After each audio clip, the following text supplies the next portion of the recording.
नवरात्रि के 7वें दिन की आप सभी को बहुत बहुत शुभकामनाएं। माँ कालरात्रि, पावर ऑफ करेज यानी पावर ऑफ फियरलेसनेस, हमारे अंदर के असुर, डर का, भय का नाश करने वाली जो देवी हैं वो माँ कालरात्रि हैं। काला वर्ण, बिखरे हुए बाल, अस्त्र शस्त्र से सुसज्जित माँ, अग्नि बरसाती हुई, गले में मुंड की माला जो बिजली के समान देदीप्यमान है, चमक रही है। ये देवी का रूप कुछ अद्भुत ही दिखाई दे रहा है। बाकी सब देवियाँ इतनी सुंदर, इतना सुंदर उनका श्रृंगार, अस्त्र शस्त्र, परंतु यह देवी कुछ अलग ही रूप में दिखाई देती हैं। माँ कालरात्रि वो काले वर्ण वाली हैं। यह देवी हमें क्या सिखा रही हैं? ये देवी दुश्मनों का नाश करने वाली, विकारों पर विजय प्राप्त करने वाली, हमारे अंदर साहस पैदा करने वाली देवी हैं। ये महाकाली देवी, ये कालरात्रि देवी, यह जब नाभि केंद्र में ऊर्जा बनकर पहुंचती है तो यह भद्रकाली बन जाती है। जब हृदय में आती है तो वैष्णवी बन जाती है, और जब ऊपर सहस्त्रार में पहुंचती है तब महागौरी के रूप में आती है और अपनी शंकर से इसका मिलन होता है। इसीलिए हम गौरी शंकर कहते हैं। तो ये जो महाकाली का रूप है ये अपने आप में अद्भुत है। ये हमारे अंदर साहस को जन्म देता है। बाकी सब देवियों की जो शक्तियाँ हैं अगर हमारे अंदर हो, परंतु माँ काली की शक्ति ना हो, करेज ना हो, साहस ना हो, तो सब कुछ जैसे फीका ही हो गया। आपके अंदर शक्तियाँ हैं, आप बहुत अच्छे हैं, आप बहुत पोलाइट हैं, बहुत विनम्र हैं, आप दूसरे का भला करते हैं, जब भी कोई आता है मदद कर देते हैं, आप बड़े दयालु हैं, जनरस हैं, सब कुछ बहुत अच्छा आपके अंदर है। परंतु आपके अंदर साहस अगर नहीं है तो ये सब क्वालिटीज़ का कोई मतलब नहीं रह जाता। कोई भी आपको दबा के चला जाएगा, कोई झूठे आंसू बहाएगा और आप उसकी बातों में आ जाएंगे। कोई आपको डरा के आपसे पैसे निकलवा सकता है, कोई आपको डरा धमका कर आपके साथ कोई अत्याचार कर सकता है। अगर आप रास्ते में जा रहे हैं, अगर कोई लड़की रास्ते से जाती है, सारी क्वालिटीज़ उसके अंदर हैं, परंतु साहस नहीं है, वह डरती ज़्यादा है, तो कोई भी व्यक्ति उसे छेड़ सकता है, उस पर अत्याचार हो सकता है।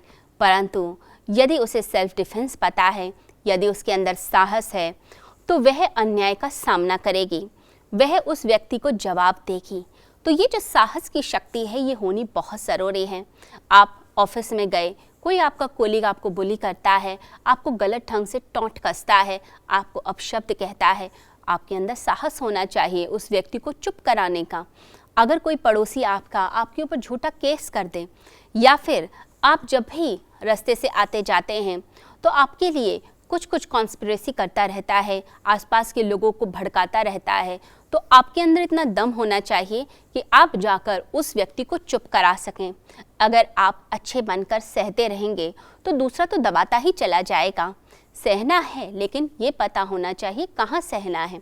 जहाँ लगता है कि इनजस्टिस हो रहा है, ये चीज़ एथिकल नहीं है, ये गलत है, ये अन्याय है, तो उसका सामना करने की ताकत होनी चाहिए। आप अपने बच्चे के साथ सड़क पे जा रहे हैं और बच्चे ने हाथ छुड़ाया और तेज़ी से सड़क के बीचों बीच चल पड़ा। अब उस समय आपके अंदर साहस होना चाहिए, आप घबरा ना जाएं, आप साहस के साथ भागकर अपने बच्चे को पकड़ कर लाते हैं कि वह किसी गाड़ी पे आ ना जाए, कोई गाड़ी, कोई ट्रक उसे कुचल कर ना चला जाए।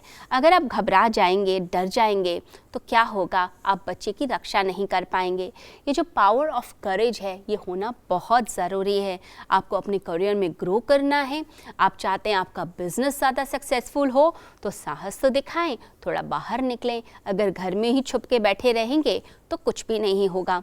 कुछ लोग तो इतने डरपोक होते हैं, घर पर ही बैठे रहते हैं। याद रखिए कि जब तक आप अपने अंदर इस पावर को नहीं लाएंगे, जब तक अभयता नहीं होगी, जब तक साहस नहीं होगा, तब तक कुछ भी आपकी ज़िंदगी में अच्छा नहीं हो सकता। छोटा सा बच्चा भी आपको दबाकर चला जाएगा। कहते हैं कि जब पहलवान सोया हुआ हो तो उसके ऊपर चूहे भी कूद सकते हैं। छोटा सा बच्चा भी आकर उसको चांटा लगा सकता है। आप अपने अंदर की शक्ति को पहचानिए। ऐसा नहीं कि सोए हुए पहलवान की तरह आप लेटे हुए हैं और कोई भी आकर आपके ऊपर कूदकर चला जाए। जब हम अपने अंदर की साहस की शक्ति को जगाते हैं, तब हम दुनिया में वो कार्य करके चले जाते हैं जिन कार्यों के लिए दूसरा व्यक्ति सोचता है कि एक जन्म भी कम है। हमने महात्मा गांधी को देखा। महात्मा गांधी की साहस की शक्ति देखिए कि इतने अंग्रेज़ों से उन्होंने अकेले लड़ाई करी, बाकी देशवासियों को जागृत किया, अपने अंदर एक सत्य की शक्ति ली, साहस लिया और चल पड़े। और उनके पीछे करोड़ों हिंदुस्तानी भी चल पड़े और अंग्रेज़ों को झुकना पड़ा। दुबले पतले थे गांधी जी, लेकिन अपने अंदर वो करेज था, वो साहस था, इसलिए उन्होंने हर चीज़ का सामना किया। देखिए, हम क्या करते हैं, लोगों का भोजन अलग है, वस्त्र अलग है, उनका कलर अलग है, उसका मजाक बनाने में लोग लग जाते हैं। लेकिन अगर कुछ गलत होता है सोसाइटी में तो डर के चुप हो जाते हैं। जिस व्यक्ति के अंदर माँ कालरात्रि की शक्ति होती है, वह भिन्न भिन्न लोगों के साथ तालमेल बैठाता है, उनकी छोटी छोटी बातों को नज़रअंदाज करता है, उसमें नहीं भिड़ता, उसमें नहीं लड़ता। लेकिन जब सोसाइटी में कोई इनजस्टिस हो रहा है, कोई अन्याय हो रहा है, उस अन्याय के लिए खड़ा होता है। उस समय चुप नहीं हो जाता, उस अन्याय के लिए खड़ा होता है और साथ ही साथ वो अपने आत्मबल को बढ़ाता है। आत्मबल बढ़ता है जब हम अपने अंदर के विकारों पर, अपनी कमज़ोरियों पर काम करते हैं। बहुत तरह की कमज़ोरियां हैं हमारे अंदर। लापरवाही की कमज़ोरी है, आलस्य है, लोग सुबह टाइम पे उठते नहीं हैं, एक्सरसाइज नहीं करते हैं, अपना ध्यान नहीं देते हैं। फिर कोई बीमारी होती है, फिर डॉक्टर खाना पीना छुड़वा देता है, फिर कहता है उबला हुआ खाओ, दवाई समय पे लो, वॉक करो, फिर मजबूरी में हम करते हैं। लेकिन आत्मबल जब बढ़ता है हमारे अंदर, जब हम साधना करते हैं, अपने आप को साधने लग जाते हैं, नियम से चलते हैं और साहस दिखाते हैं, तब हमारा कल्याण होने लग जाता है। तो आपने अपना भला करना है, अपने अंदर साहस को जागृत करना है। याद रखिए, अपने विकारों पर विजय प्राप्त की जाए। दूसरे के दोष ढूंढना, ब्लेम करना, दूसरा गलत है उसके लिए लड़ाई करना, अपनी बात पे ज़िद्दी और अड़ियल बन के टिके रहना, ये हमारी कमज़ोरियाँ हैं। परंतु जब हम अपने विकारों पर विजय प्राप्त करते हैं, तब हम एक देवी और देवता के रूप में होते हैं। तो माता ने जो मुंड की माला पहनी हुई है, ये मुंड क्या है? ये मुंड विकारों के प्रतीक हैं। एक एक विकार को उन्होंने समाप्त किया और समाप्त करने के बाद उसका जो मुंड था उसे अपने गले में धारण कर लिया। तो हमें भी क्या करना है? जितने विकार हैं उनका समूल नाश कर देना है। क्रोध हमारे अंदर ज़्यादा है, ईर्ष्या है, आलस्य है, उसका नाश करें और अपने आप को एक देवी स्वरूप में लेकर आएं। तो माँ कालरात्रि क्या करती हैं? आपको आशीर्वाद देती हैं कि दूसरों की जय से पहले खुद पर जय करें। यानी हम दूसरे पर विजय प्राप्त करना चाहते हैं, दूसरे को कंट्रोल करना चाहते हैं, परंतु अपने ऊपर तो कंट्रोल ही नहीं, ना अपने खाने पीने पे, ना अपने बोलने पर, ना अपने किसी कार्य पर। तो अपने विकारों पर जो विजय प्राप्त कर लेता है, वह व्यक्ति फिर पूरे संसार में विजय प्राप्त करता है। इसी को भगवान श्री कृष्ण ने गीता में जितात्मना कहा है, जिसने स्वयं को जीत लिया। जिसने स्वयं को जीत लिया, वो सुख दुख, लाभ हानि, हर तरह के द्वंद्व से वह निर्द्वंद हो जाता है, उसके पार चला जाता है।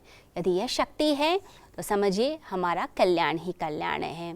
तो माता की यह शक्ति हमारे अंदर जागृत हो, इसके लिए हमें आज के दिन उपासना करनी चाहिए और माता के मंत्रों का उच्चारण करें।